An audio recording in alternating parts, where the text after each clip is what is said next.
Hi everybody, Dustin Thompson here with Jen Hill from Common Cause, and we're going to talk a little bit today about the voting bills in the General Assembly and just voting in Delaware in general.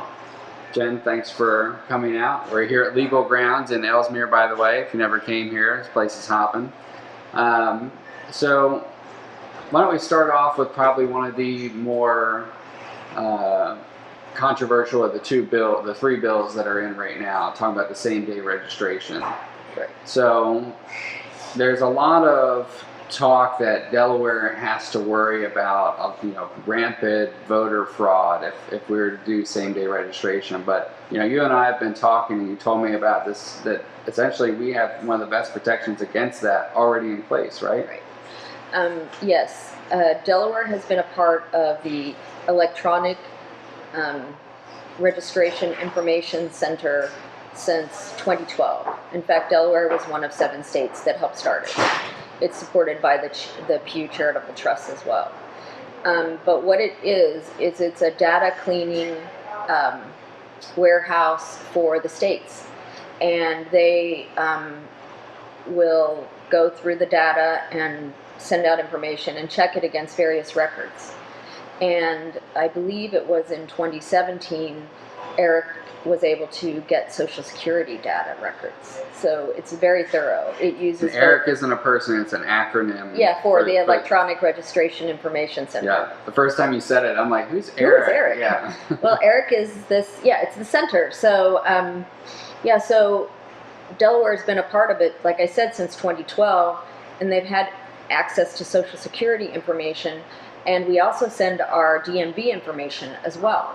So it's very up to date, because all this organization does is scrub data to see whether it's accurate or not. And they are able to both find people who are either passed away or have moved to another state. Those are 2 of the most common ways that people end up staying on the rolls. They're able to find those fairly easily, and then they send the information back to the states. So then the states remove those people. They also send information for people who are not registered to vote, and then the state is supposed to encourage those people to register to vote. So two-pronged approach. Yeah, so it's a very thorough approach, actually, and also considered to be state-of-the-art. I was going to read you a little bit off of their website. They now have 26 members, so it started off with 12, so that's a good sign. And it also means that they do pay dues each state, and every time a state joins, it reduces the dues overall because they're spread out evenly. Smaller states pay smaller dues because it's less data to scrub. But the description of it is a nonprofit Eric is a nonprofit organization with the sole mission of assisting states to improve the accuracy of America's voter rolls and increase access to voter registration for all eligible citizens. So, and you were also telling me that, with this new system, there's a difference in what data the election volunteers on election day are going to have access to, right? You were telling me that they're going to have access to the whole database now. Right. I brought a copy of what Delaware is going to have. It's going to be an electronic poll book. In this case, we bought ES&S, so it's Express Poll. But it will be basically the voter registration file. The people at the poll workers will have access to the whole voter registration file. They can check people's registration there. For example, if we pass same-day registration and you went in to register to vote on election day, they could look you up and they might say, hey, you're in here. Your address might be different, but you would already be registered to vote. So that is also one of the benefits that people would... Yeah. It would also encourage people to come in, because people think that they have to do something special to register to vote. Right. And oftentimes people don't take the opportunity when the time frames, are available. But this would eliminate time frames, so then people can just vote. They know election day is coming, right? So they can also just be like, oh, I can just register that day. So it's and it's the same system, right? Like it's the system that they're using to register people online to vote, because anybody can go online and put in their social number, their driver's license, all that. And like I took my signature off my driver's license that they had on DMV, Right. and that was how I signed. Yep. And so that's the same thing that they're going to be doing at the polls, right? Yeah, they'll be filling out an application for them, or with the voter, and checking it against to see if there's anyone registered. They'll also be doing the background check, because we also have certain people with felony convictions that cannot vote. Right, so capital crimes. Right, capital crimes. They'll be checking for that, but they'll be able to do that all right there. And the people who are coming to register to vote will be put in a separate line who are voting, and that way there won't be any delay for the people who are voting, and that will also save time. So it won't be like clogging up the process of everybody. So I just don't hear a reason why we shouldn't be doing this. Right. Okay. So a little bit less controversial. It's looking pretty positive on the early voting. Can you give us a little update? Sure. The early voting bill has kind of taken an interesting turn in that there is now an effort to kind of combine early voting and no excuse absentee voting, which was also introduced last week and passed out of committee, House Administration Committee 5-0, which is the first time it's ever gotten that kind of support. But that would, early voting or no excuse absentee voting would effectively be the same thing. So I'm kind of looking to see what they do, because to change the Constitution for no excuse absentee voting, the bill has to pass twice in 2 years, and it looks like it's on track to do that. But I don't know whether or not early voting will go forward if we have the constitutional amendment. So there's some kind of strategy behind the scenes that is going on that I don't really know about, but what I can say is that it's a bipartisan effort. Yeah. Democrats and Republicans both understand that the more opportunities that a person has to vote, the better their chances are of winning. So they realize it doesn't favor either party. Yeah, because it really isn't. No, it's a turnout game. It always has been. Yeah. So the more people you have registered and able to vote, the more chance you're going to have of winning. So that has been a really positive development, because we have had early voting, same-day registration, and we also last year had, and no absentee voting for 2 years, and they did not pass because of various issues, including constitutionality. Yep. So it looks like the parties now are working together to try to make sure that everybody gets to vote. And speaking of constitutionality, for those who don't nerd out and read the Constitution like maybe we do, there's a lot of language in there that's really, really archaic. Right. And so, there's essentially a literacy test. You have to be able to read and understand what the Constitution says. And there's a voting age is 21 still in the state constitution. So what are some of the other stuff that you would like to see changed in there? Well, we would like to see, I don't know if it has to be mandated by the Constitution, but it wouldn't be bad if it were an audit of the elections. Delaware has never had an audit law, which means that our elections have never been tested to see whether or not they were accurate.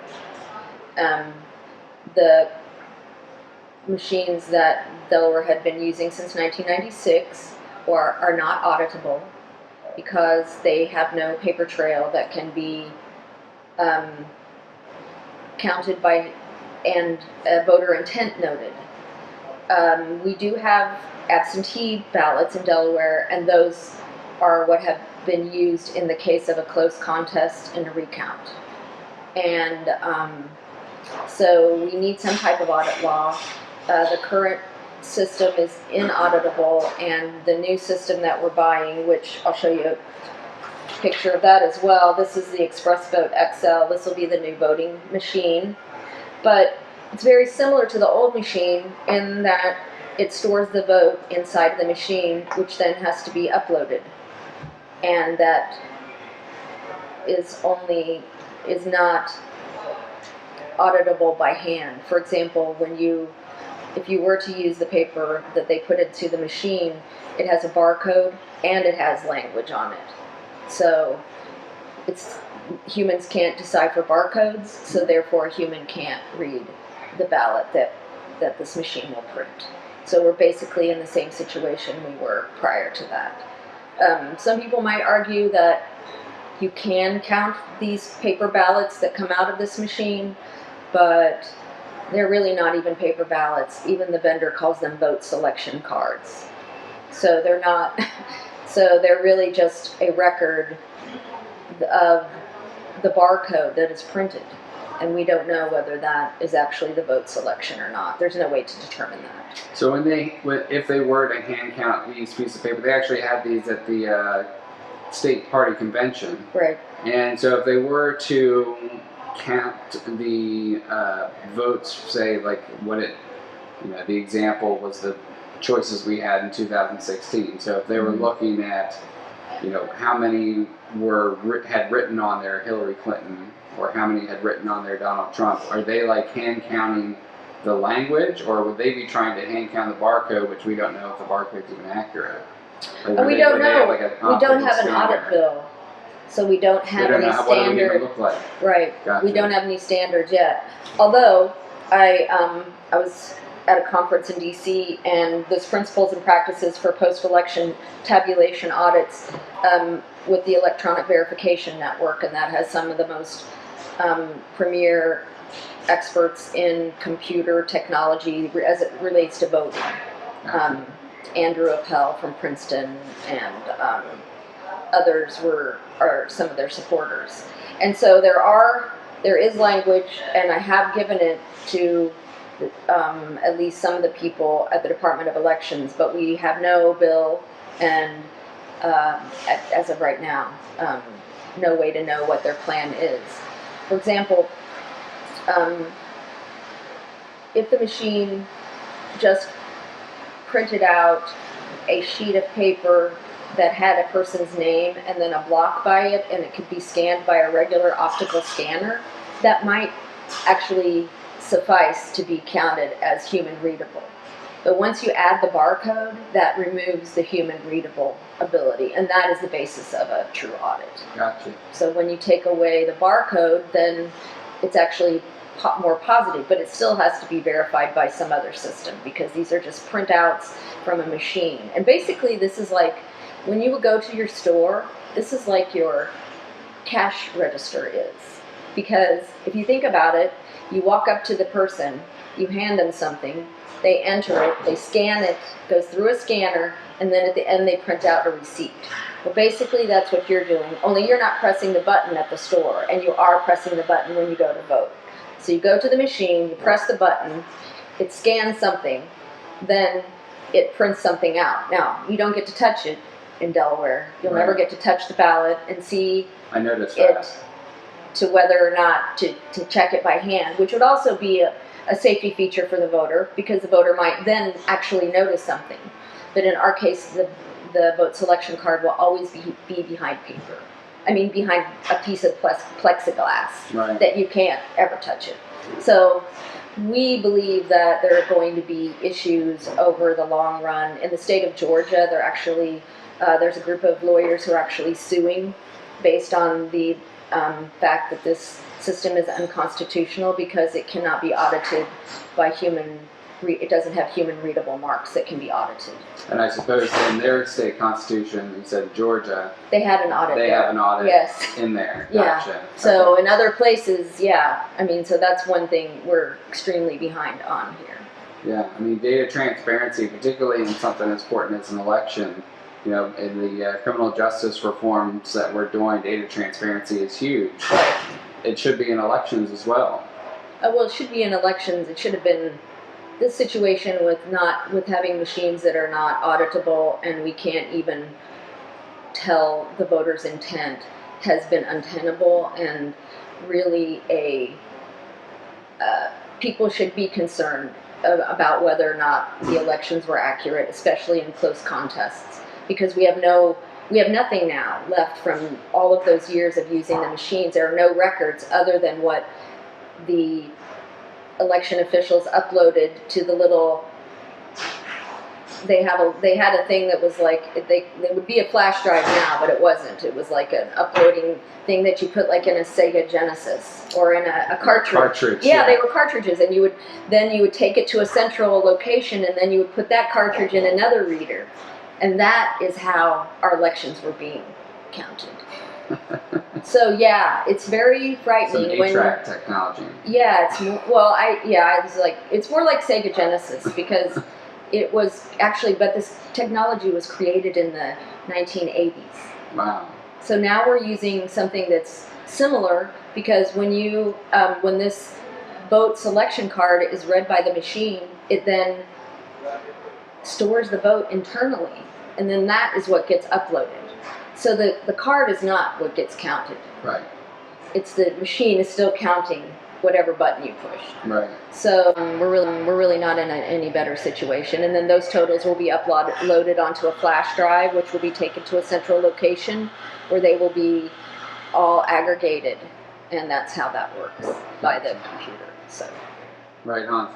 Are there any other major projects that you foresee coming down the line for Common Cause? Well, we still support complete voter modernization, which would also include automatic voter registration.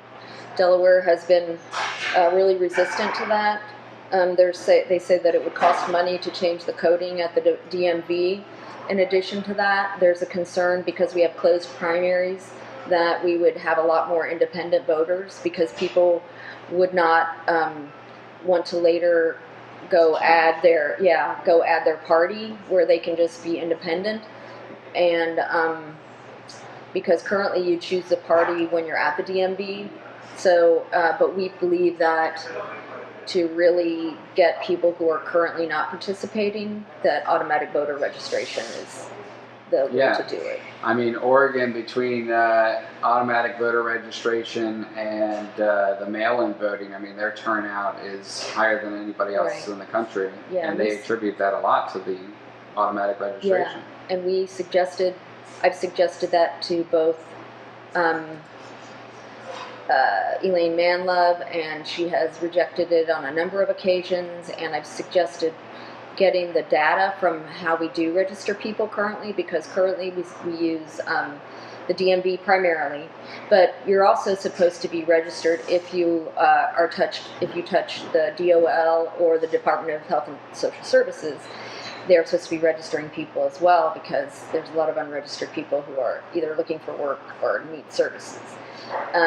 We don't know those numbers. I've asked for those numbers multiple times over the past 3 years, and so no one will tell me how well it's working because that's always one of the excuses that they use is that we already... That it works. Well, no, that we already contact as many people as possible, and we're doing it not only at the DMV, but we're doing it in other places.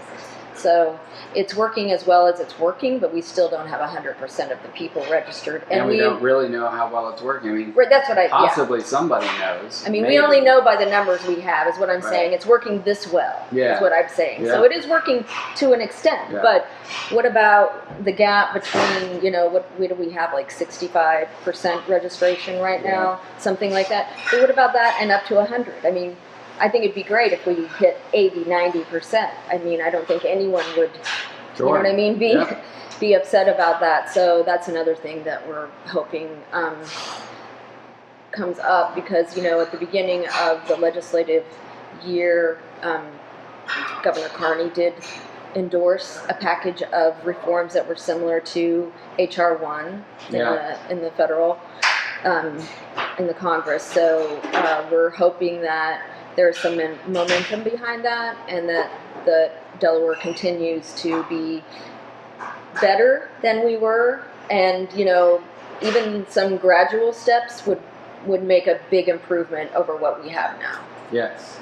Well, thank you very much for talking with us. Unless you had anything else. No. Wonderful. Thank you guys so much for watching. You guys have a good day. Okay. That's good. One take. Good to go. All right. Let's cheer that.